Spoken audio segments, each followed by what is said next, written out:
but Paul says, not to go off of the Sermon on the Mount, but one thing that we've talked about before that was so huge was seeing how Paul says, I know how to abound. So not just to be brought low, the famous verse, I can do all things through Christ who strengthens me. It's on your grandma's pillow. But the idea is that he's saying I can face blessing through Christ who strengthens me. Like Right. I can abound, and I can face prosperity through Christ who almost treating prosperity as a trial. And you're like scratching your head like, what? Exactly. Like, it is a trial. It's an extremely hard trial. In fact, it requires more of you, I think, than lack and poverty, I think. Um, so we find ourselves in such a rich society, and the trial is not only seeing through the fog and the distortion that commercial media teaches us about happiness, but also like when we see brothers believing that, like almost going the opposite way and trying to call them out of that, like Yeah. it's a lie. It's Yeah. it's a lie. It's like, hey, don't you see that you're encouraging the very thing that that Job feared would corrupt his children, Huh. right? Like, Satan goes to That's a Job great point. and says, or goes to God and says, God, I bet I can get Job to curse you to your face if I can inflict suffering on him. And if you look at a chapter later, Job is offering sacrifices like every day for his kids, who are like Huh. who it says are taking turns like hosting feasts at their house like every Yeah. day of the week, and there's just so much prosperity and all this. And Job would offer sacrifices lest any of them had cursed God. So Job fears the very thing for his children in prosperity that Satan thinks he can get Job to do by adversity. That's amazing. Yeah. But man, what a great, like, it's almost like what's been going on right now, economic wise, with inflation at the time of this recording, is like a glitch, or it's like in the cycle. It's almost like just a buffer, like when you're watching a video and screen stops and it buffers and you realize you're in the middle of something. And you're like, what am I doing? Like, what am I doing with life? Why am I watching this? I think that it's kind of like it's a pause, and maybe it's time for us to actually go, you know what? Like, wow, like I need to really just assess, like, what does it mean to be happy? What did Jesus say about happiness?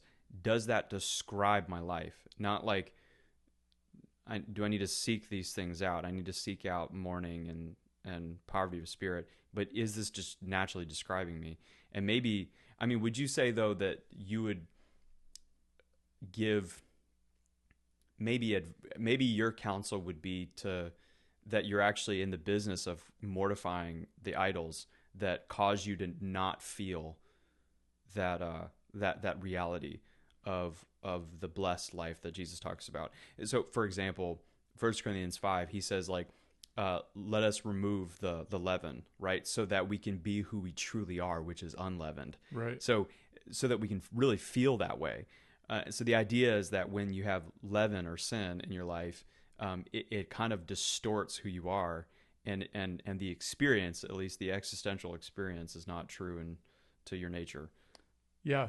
Yeah, that's right. And so when that temptation is there, it's really about calling out that deception that we are maybe believing at that time, or tempted to believe, like, oh, if I had this, or if I could do this, or if this person did this, then I would be truly happy.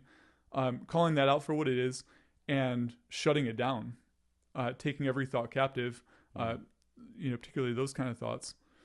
And then also, like, we naturally sort of recoil with suffering. When suffering comes, I mean, suffering comes to everyone, but especially God's children, as He disciplines us.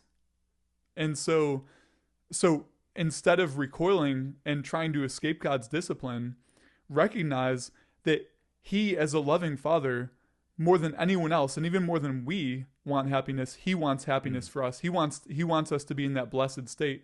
And so receiving his discipline, and like Peter says, uh, committing our souls to him as to a faithful creator, and casting our cares upon him when he's disciplining us, and saying like, Lord, I receive this as your love, and I receive this knowing that it is working for my happiness, for my Mm, blessedness.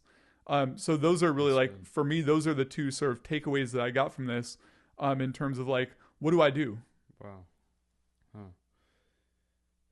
And seeing like holding the hope of the future reality, um, of okay, like you drew a connection. It was really amazing. The poor in spirit inherit the kingdom, and then the persecutors inherit the kingdom. Right? Yeah, and What actually, was I, the I think connection? it's theirs is the kingdom of heaven. Oh, theirs is the kingdom. Yeah, and Okay. so yeah, those who are poor in spirit and those who are persecuted for the sake of righteousness, he says both of them, theirs is the kingdom of heaven. And what was the? Do you remember what was the connection you were thinking? Yeah, so I think, for the poor in spirit, like I said, they don't have the sort of internal, um, almost like spiritual resources that the self confident, the self righteous, the self Huh. esteemed have, Yeah. and so it's like God is compensating them with a kingdom, Hmm. um, and those who are persecuted for the sake of Christ also, they're in a similar boat. They've had everything stripped from them. It's kind of like, Yeah. where Jesus, Peter says, "Hey, we've given everything. We've left everything for you, Jesus." And he's like, "You will not fail to have your reward." And so Huh. so there's almost like this compensation that God gives for those who have abandoned, the resources of this world. I can imagine somebody listening to what you're saying right now and like amening to everything you've said so far. But I sense that you're saying something fundamentally different than what a lot of people think. Like, not to say that you're, John, you've made it. You're above the status quo. But maybe if you could like sharpen the blade a little bit more and be a little bit more explicit, what would you say to somebody who has an extremely wealthy lifestyle?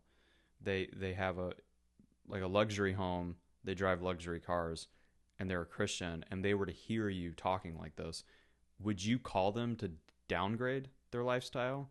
What would you counsel them to do? Yeah, that's a good question, because I mean, in some sense, luxury is relative, right? Like That's true. Yeah. like our current house would be luxury to a lot of people in the world. Yeah. Yeah. I guess that's a And our good current, good point. Toyota Sienna would be luxury to a lot of people in the world. So, um, but I guess it's, so we can we can allow our hearts to get tied into these things, such that, our happiness and our blessedness begins to depend on them.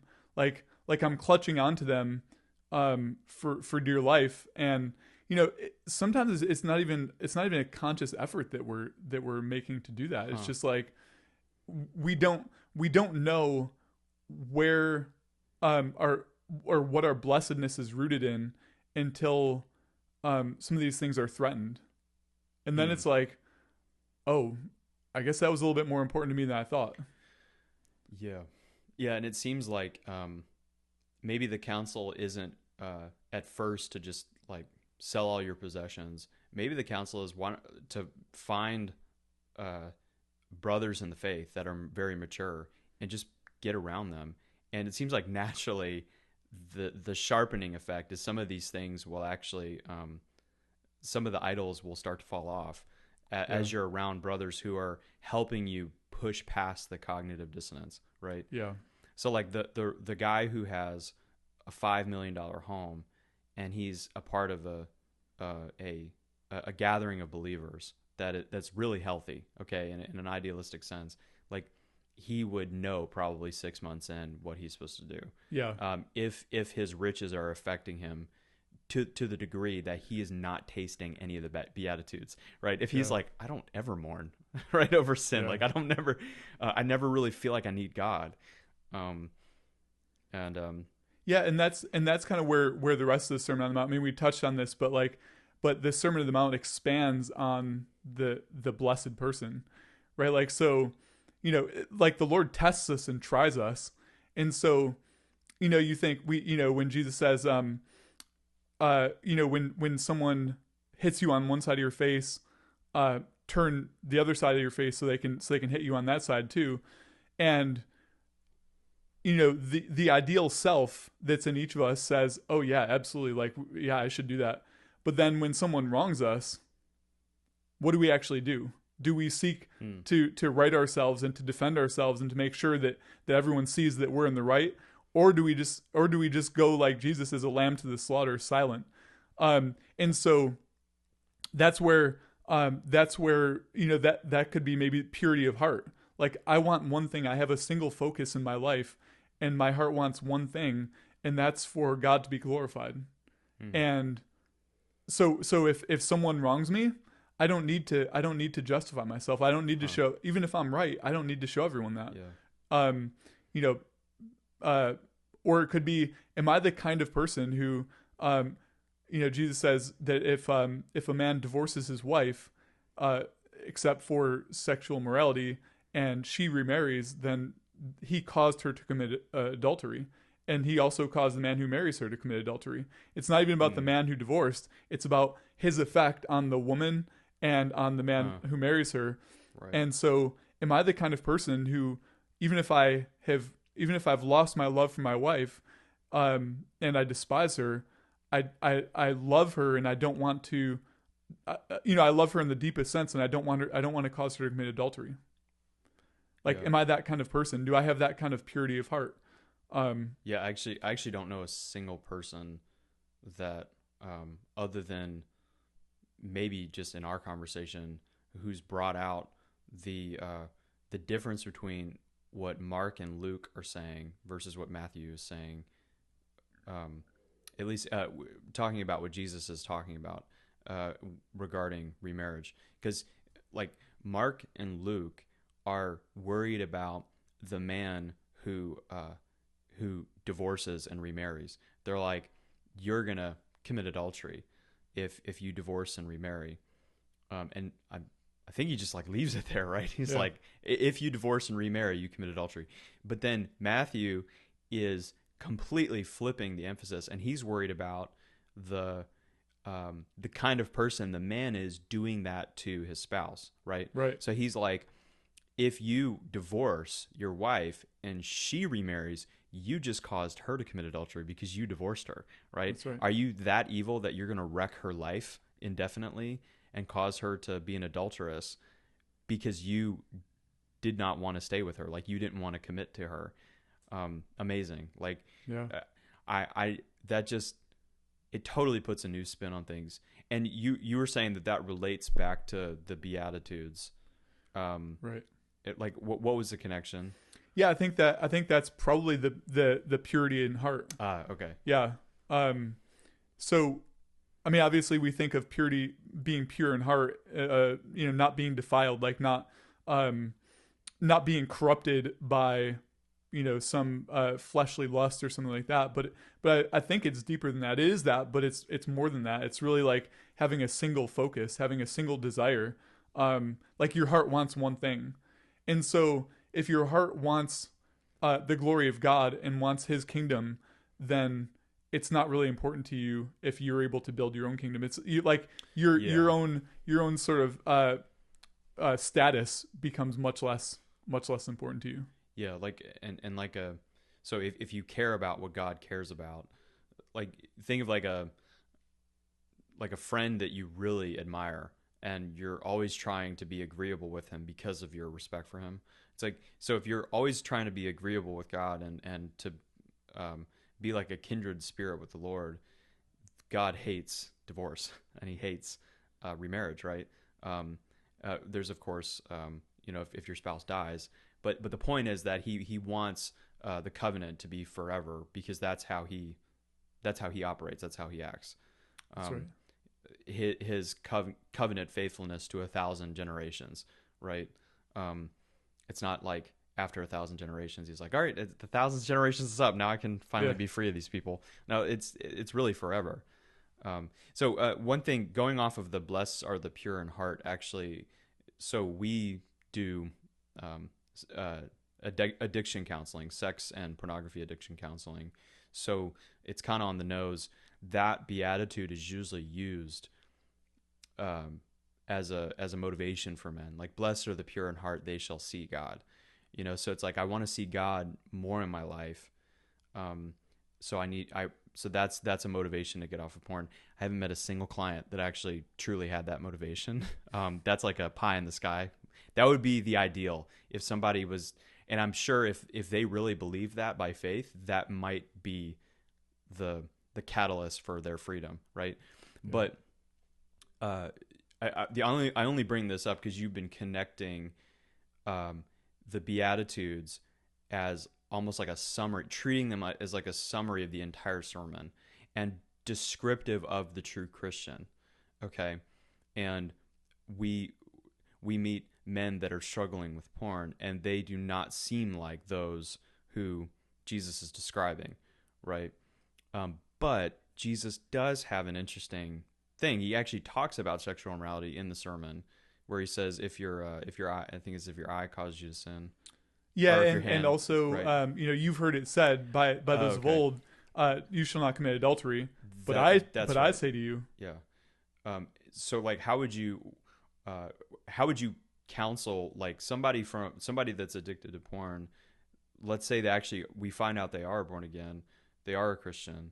Um, how would you counsel them from the Sermon on the Mount, and maybe what would be the connection back? Which beatitude would that connect to? This idea of um, looking upon a woman with lust.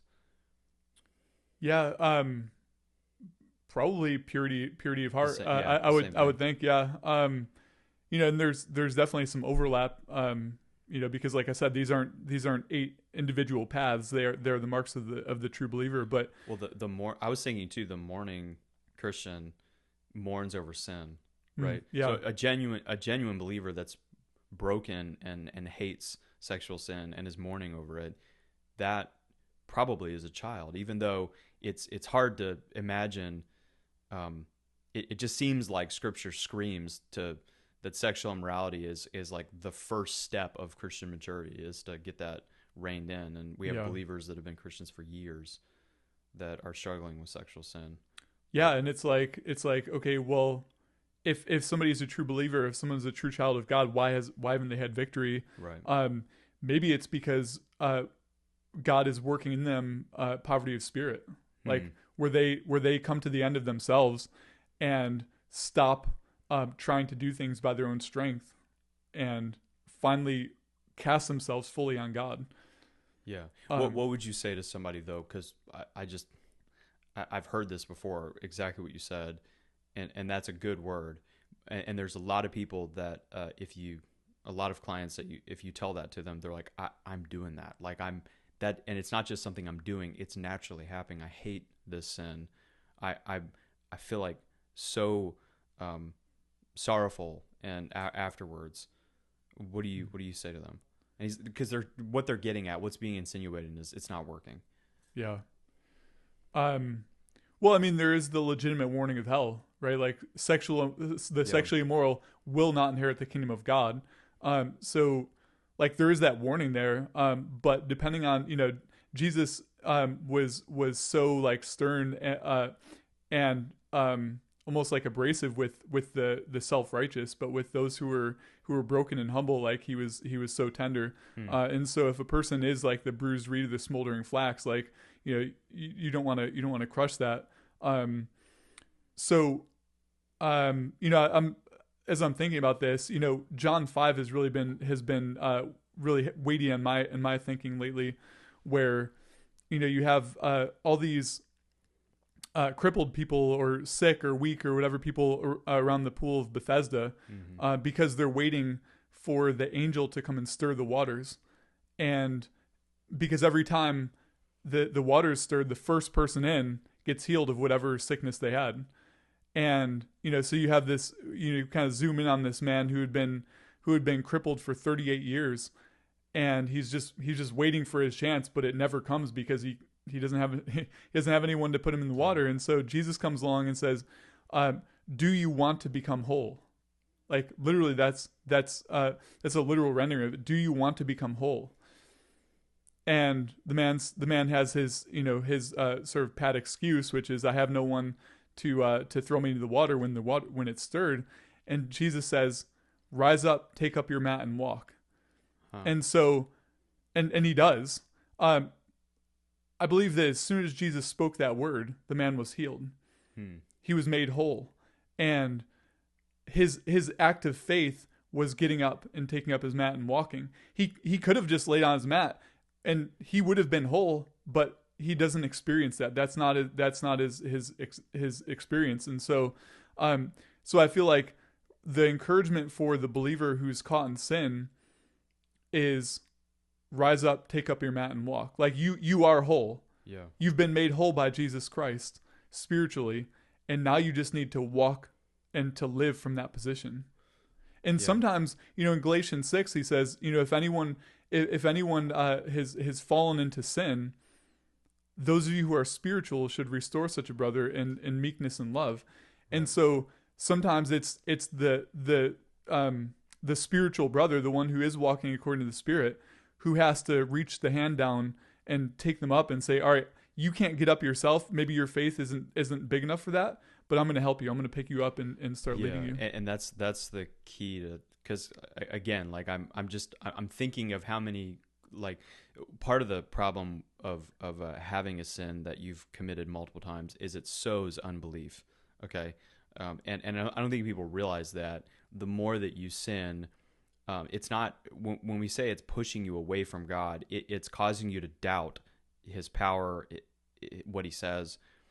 And so you've been almost, if you're addicted to porn or, fornication, and addiction even is a hard term because it seems like it's a habitual practice. You're practicing these things, but there's mixed feelings, right? The more that you do it, the more unbelief you gain from that. And so it's a double-edged sword. The more you abstain from sin, the more faith is possible in. But what you're talking about sounds almost like an immediate miracle, okay? And so, like, what would you say to the guy who's like, what do you mean? I just, like, believe? Like, that just seems really simple, and I feel like I've done that before, and it doesn't work. Again, going back to pragmatism, it doesn't work. Yeah. Well, again, it's like, it's having the faith to like get up and walk. Yeah. Like you could just lay on your mat, Right. and keep waiting for something to happen. But Jesus is saying, rise up, take up your mat and walk. So it's a matter of faith. It is, and yeah. you're so faith to believe what Jesus said, and if you feel like you believe what Jesus said and nothing happens, that's evidence that you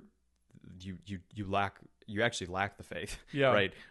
There's not and I think you brought up the brother who is spiritual that restores him, probably because you said, hey brother, I sense that if you don't have that the faith, like, grab my hand and we'll do it together. We'll rise up. So your brother, the purpose of the church are people that have been uniquely gifted to edify, and there are different spiritual gifts, and when they use them, you see the glory of God, and that increases your faith, which makes it possible for a miracle to happen. So the freedom from pornography, the miracle is instantaneous, right? Yeah. So in theory, someone could listen to what you're saying right now and be free, in theory, okay?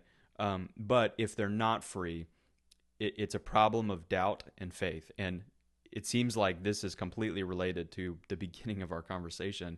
The world is teaching you a different sermon, and you are believing that through the emotions. And that is sowing fear, uncertainty, and doubt in a Jesus that says, take up your mat and walk, right? And the more you give yourself to the world, the more it seems like there's a it's like the seeds of doubt and unbelief are watered and they grow inside of you. And so, like, I guess what's an example of this? It seems like that something like a Christian, oh man, all right, I'm going to say it, whatever. I'm just going to say it. Let's say a Christian watches like a film, okay, and they think it's harmless, but a lot of movies are teaching you like what what it means to be happy, right?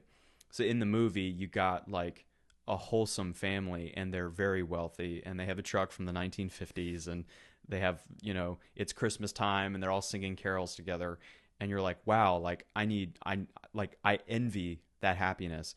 You've just sown unbelief into your heart, like, Exactly. and it's a fine line, because I'm not saying that happens to everyone, but it doesn't have to just be a film. It could be you seeing a billboard of happy people. um I don't know, they have like a new cologne or something, or Yeah. happy people smoking a cigarette, or happy people drinking alcohol, like you mentioned, that sows unbelief. So calling it out for a lie is like doing a spiritual push-up, increasing faith naturally. This is all assuming you're a believer, all assuming that you're born again and have the divine nature. Um, and so it seems like what I'm getting at is there might be some wisdom in abstaining from the narrative that the world gives you. Yeah. And how do you do that other than just going? I mean, instead of watching a movie with your spouse one night, why don't you have mature believers in your church over for dinner? Well, first, go to a church, right? Go to a gathering, have believers over for dinner, and talk about the Lord. And as that stirs your faith, and you read something, you go back to the words of Jesus. You're healed. Get up. Um, Maybe that increases your faith for that moment. Yeah. Um, Yeah. The church is absolutely critical in that. yeah.